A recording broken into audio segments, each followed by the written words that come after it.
Jennifer has a question. She says, I had to rebound my bakery after losing all of my wholesale accounts and events. I'm having a hard time gaining traction being retail and not wholesale. How can I get more business other than just Facebook ads and Instagram? She's in Broward. Right. So, and I was actually, as I was speaking, thinking specifically of Broward for these RFPs. They're putting out so many RFPs now for different events, but they're doing it in a different way. So it may not be this in-person event of 100 people. It may just be 10 people.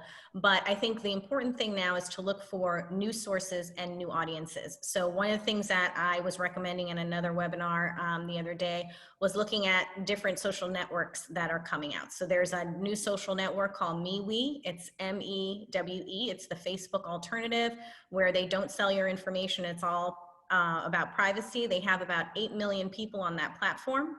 So we suggest, going and looking for different avenues to expose your, the message for your business. Another one is called Stitch. It's a social network for people over the age of 50. They've got probably 10 million members now. So those are what I would recommend, is just looking for the new avenues of where you can get your message out that you haven't been before. And so, a lot of people rely on Facebook, rely on Instagram, but there's so many other social networks out there. And those are the two that are emerging to take on Facebook. And Stitch has always been around, and it's a good platform for that demographic if you're trying to reach people 50 and over.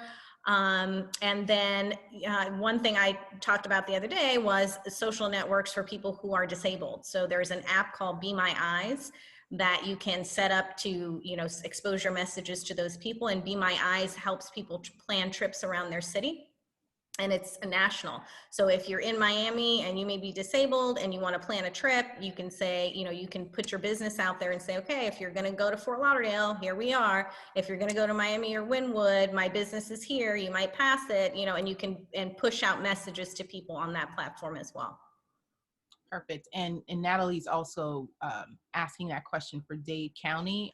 And in every county, in every city, you guys have the opportunity to go to their website to see, directly. And I always advocate to start with your city. Start with the city that you live in, where your company is registered, and to see what RFPs and what other possible opportunities are available.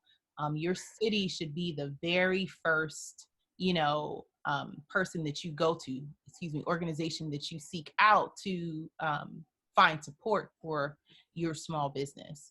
Right. And the other thing I would recommend too is every city has a small business development office within the city. Yes, they do. You can go directly to them, sign up. You can get different certifications, like there's DBE, SBE, MWE, women-owned business, veteran-owned business. And with those registrations, if you get those certifications, you're able to go after certain RFPs because you have that specific certification. So I would say get definitely certified with your small business office. Go to them. They have great matching events. I know in Miami-Dade County and Broward County, they have great matching events where they match small businesses with larger businesses to get work. So I would say definitely explore that for your city and your county.